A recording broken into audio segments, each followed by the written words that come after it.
ଶ୍ରାବଣୀ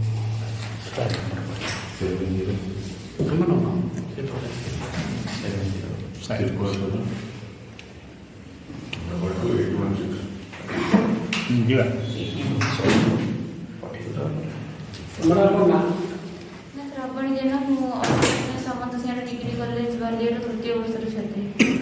ଆଜି ଯେଉଁ press meet ରଖିଛନ୍ତି କ'ଣ ପାଇଁ ରଖିଛନ୍ତି, କାହା ଉପରେ ଅଭିଯୋଗ ଆଣିଛନ୍ତି? ମୋ ସହିତ କଲେଜର ଲେକ୍ଚର ବିଦ୍ୟାଧର ଧଳ ସାର୍ ଯେଉଁ ଦୁଷ୍କର୍ମ କରିବାକୁ ଚେଷ୍ଟା କରିଥିଲେ ତାକୁ ନେଇକି ମୁଁ 15 ତାରିଖରୁ ଏଫଆଇଆର୍ କଲିଣି। ଆଜିକୁ ହେଇଗଲାଣି 28 ଦିନ କିଛି କାର୍ଯ୍ୟାନୁଷ୍ଠାନ ନିଆଯାଉନି। ସମସ୍ତଙ୍କୁ ଗୋଡ଼ ତଳକୁ ମୁଁ ଆସି ସାରିଲିଣି। ମହିଳା କମିଶନରୁ ଆରମ୍ଭ କରିକି ମୁଁ ପୋଲିସ ପ୍ରଶାସନ ସମସ୍ତଙ୍କୁ ଗୋଡ଼ ଧରିଲିଣି। ସରକାରଙ୍କ ପାଖକୁ ମଧ୍ୟ ଗଲିଣି। ସମସ୍ତେ କହୁଛନ୍ତି ନ୍ୟାୟ ମିଳିବ ହେଲେ ଆଜି ଯାକେ ନ୍ୟାୟ ମିଳୁନି। ଆମେ 22ରୁ 24 ତାରିଖ ଯାକେ ଅନଶନରେ ବସିଥିଲୁ। ବସିଲା ପରେ ସେ ବାସ୍ ତାକୁ ଡିସମିସ୍ କରି ଆମକୁ ଉଠେଇଦେଲେ। ପ୍ରତିଶ୍ରୁତି ଦେଇଥିଲେ କି 3 ଦିନ ଭିତରେ ଆରେଷ୍ଟ କରିବେ, ହେଲେ ଆରେଷ୍ଟ କରୁନାହାନ୍ତି। ତାପରେ ମୁଁ ଆସି ମହିଳା କମିଶନ ଏଫଆଇଆର୍ ଦେଲା ପରଠୁ ମୋତେ ବହୁତ ନମ୍ବରରୁ କଲ୍ ଆସିଛି। ମୋତେ ମୋ ମାଆଙ୍କୁ ମୋ ବାପାଙ୍କ ଅଲଗା ଅଲଗା ନମ୍ବରରୁ କଲ୍ ଆସି ଧମକ ଦେଉଛନ୍ତି ତାଙ୍କର ପରିବାର ଲୋକ। ଆମେ ତୁମକୁ ହାଣିଦେବୁ, ମାରିଦେବୁ, କେସ୍କୁ ଉଠେଇ ଦିଅ, ବାଟରେ ଗଲାବେଳେ ଜଗୁଛନ୍ତି। ଏମିତି କଟୁରୀ ଧରି ଠିଆ ହେଉଛନ୍ତି ବାଟରେ। କଲେଜ ମୁଁ କ୍ଲାସ୍ କରିବାକୁ ଯାଇପାରୁନି। ମୋତେ ସବୁ ରେକର୍ଡିଂ ପ୍ରମାଣ ସାଇକି ମୁଁ ଯେତେବେଳେ ଆଇଏସ୍ ମ୍ୟାଡ଼ାମଙ୍କୁ ଫୋନ୍ କରି କହିଲି ମୁଁ ସେମିତି କରୁଛନ୍ତି। ମ୍ୟାଡ଼ାମ୍ କହିଲେ ତମେ ବ୍ଲକ୍ କରିଦିଅ, ଯେତେ ନମ୍ବରରୁ କଲ୍ ଆସିଛି ସମସ୍ତଙ୍କୁ ବ୍ଲକ୍ କର। ସେମାନେ ସାଇକୋ ଉପରେ ବା ସେମିତି କହିଦେଉଛନ୍ତି। ସେ ବି କିଛି ପଦକ୍ଷେପ ନେଉନାହାନ୍ତି। ସରକାର କହୁଛନ୍ତି ଡବଲ ଇଞ୍ଜିନ୍ ସରକାର, ଆମେ ଝିଅମାନଙ୍କୁ ନ୍ୟାୟ ଦେବୁ, ହେଲେ 28 ଦିନ ହେଇଗଲାଣି ମୁଁ ନ୍ୟାୟ ପାଇଁ ସମସ୍ତଙ୍କର ଗୋଡ଼ ଧରୁଛି, ହେଲେ ମୋତେ ଆଜି ଯାକେ ନ୍ୟାୟ ମିଳିପାରୁନି। ପୂର୍ବରୁ ଏଭଳି କିଛି କାର୍ଯ୍ୟ କରିଥିଲେ ନା ପ୍ରଥମ ଥର ପାଇଁ ଆପଣଙ୍କୁ? ପୂର୍ବରୁ ସାର୍ ମୋ ସହିତ ଏମିତି କିଛି କରିନଥିଲେ, ହେଲେ ମୋ ସହିତ ହେଲା ପରେ ଯେତେବେଳେ ମୁଁ କହିଲି ଏ ଘଟଣା ସମସ୍ତଙ୍କୁ, ମୋତେ ଅଲଗା ଅଲଗା ବହୁତ ଝିଅ ଫୋନ୍ ଘଟଣାଟା କେମିତି ଘଟିଥିଲା? 17 ଦିନ ଆମର ପ୍ରାକ୍ଟିକାଲ ଏକ୍ଜାମ୍ ହେଉଥିଲା। ପରୀକ୍ଷା ମଝିରେ ସାର୍ ଆମର ଫୋନ୍ ଆଲାଉ ଥିଲା। ପରୀକ୍ଷା ମଝିରେ ସାର୍ ସେ ଫୋନ୍ ମାଗିକି ନେଲେ। ମୁଁ ମ୍ୟାଡ଼ାମଙ୍କ ସାଇଡ଼ରେ ଠିଆ ହେଇଥିଲି, ଫୋନ୍ ଦେଇଦେଲି। ତାର 2-3 ମିନିଟ୍ ପରେ ସାର୍ ପୁଣି ରିଟର୍ନ ଦେଇ ମୋତେ ବିଦ୍ୟାଧର ଧଳ ସାର୍। କେଉଁ କଲେଜରେ? ସିଏ ଅଭିମନ୍ୟୁ ସାମନ୍ତସିଂହାର ଡିଗ୍ରୀ କଲେଜ ବାଲିଆ ଯାଜପୁର। ସିଏ ମୋତେ ଆସିକି ଯେତେବେଳେ ଡାକିଲେ, ମୁଁ ମ୍ୟାଡ଼ାମଙ୍କ ସାଇଡ଼ରେ ଠିଆ କୋଶ୍ଚିନ୍ ମାରିଥିଲେ। ମୋର ଏକ୍ଜାମ୍ ସରିଆରେ ହେଇଯାଇଥିଲା। ମୁଁ କହିଲି ନାଇଁ ମ୍ୟାଡ଼ାମ୍ ମୁଁ ଯିବିନି। ମ୍ୟାଡ଼ାମ୍ କହିଲେ ତୁମକୁ ଡାକୁଛନ୍ତି ସାର୍, ତୁମେ ଯାଅ ଆସ, ମୁଁ ତୁମକୁ କୋଶ୍ଚିନ୍ ମାରିଦେବି।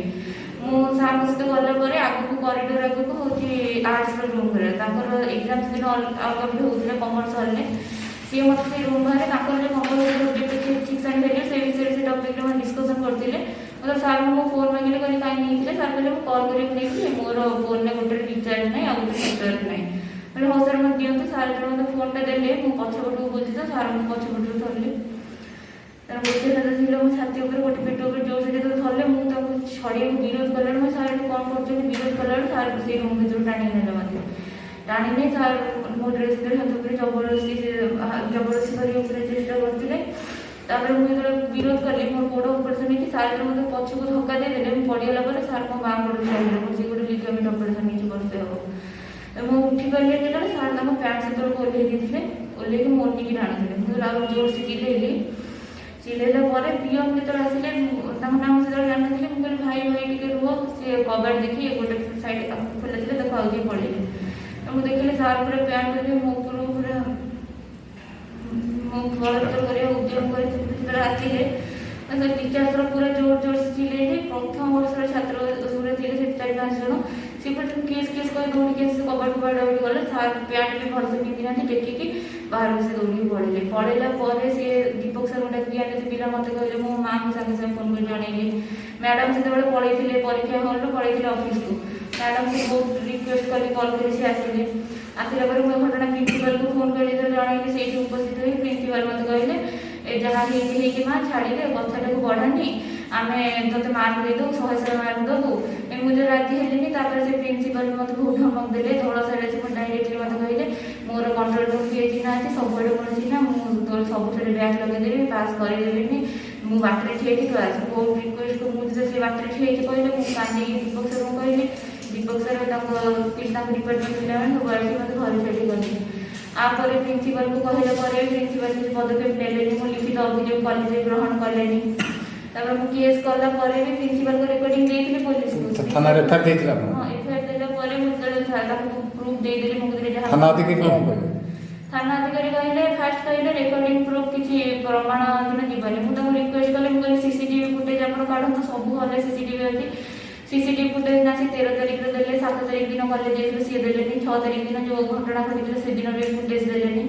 और पुलिस प्रशासन भी जाइए भेरिफिकेशन सी भी सीसीटीवी फुटेज जानलेनि मु बहुत रिक्वेस्ट कली सी जो प्रिंसिपल रहिले से 15 रु पूरा 19 तारिख जाए कॉलेज रे रहिले हमर परीक्षा जाइथिले से बहुत हैरान कले गाड़ी गरज कले समस्त मना कले कथा न हवा में मत इंटेंशनली नहीं गोटे रूम रे पूरा चेक कराबो प्रिंसिपल भी उपस्थित रहिबे अलग मैडम माने रहिबे चेक करा दियो से कथा पुलिस को कहला पर से किछि सुनिलेनी जो दफा सब आवश्यक ई घटना को नै कि से किछि दफा लगैलेनी ताको घर लोक माने कहि बोलछन कि पुलिस तो हम अंडर रे अछि हमर पुलिस स्टेशन हमको नॉर्मल दफा लगाई बेल हे दियो से थरे बेल अप्लाई करथिले से खारज हे कि से आउथरे पुनी बेल अप्लाई करले त बेल हे दियो पुलिस किछि सुनना थी कथा ना प्रशासन सुनती ना पुलिस सुनती ସେଠି ଆପଣ କାହାକୁ ଦେଖା କାହା ଦ୍ୱାରସ୍ଥ ସବୁ ହେଇଛନ୍ତି ସେଠିକାର ଏମଏଲଏ କି ସରପଞ୍ଚ ଆପଣ ସବୁ ସେଠି ସରପଞ୍ଚଙ୍କୁ କହିଛି ଆମର ଯେଉଁ ବର୍ଚଣା ଏମଏଲଏ ତାଙ୍କୁ ବି କହିଛି ଅମର ନାୟକଙ୍କୁ କହିଛି ସେ ବରି ଏମଏଲଏ ଯିଏ ଅଛନ୍ତି ତାଙ୍କୁ ବି ଯାଇ ମୁଁ ଦେଖା କରିଥିଲି ବରିର ଏମଏଲଏ ତାଙ୍କୁ ବି କହିଥିଲି ସମସ୍ତଙ୍କୁ କହିଲା ପରେ ବରିର ଏମଏଲଏ ଯିଏ ସେ ମୋତେ କହିଲେ କି ମୁଁ ନାହିଁ ଏଠି ମୁଁ ଗଲେ କଥା ହେବି ଯେତେବେଳେ ମୁଁ ଅନ୍ନଶନରେ ବସିଥିଲି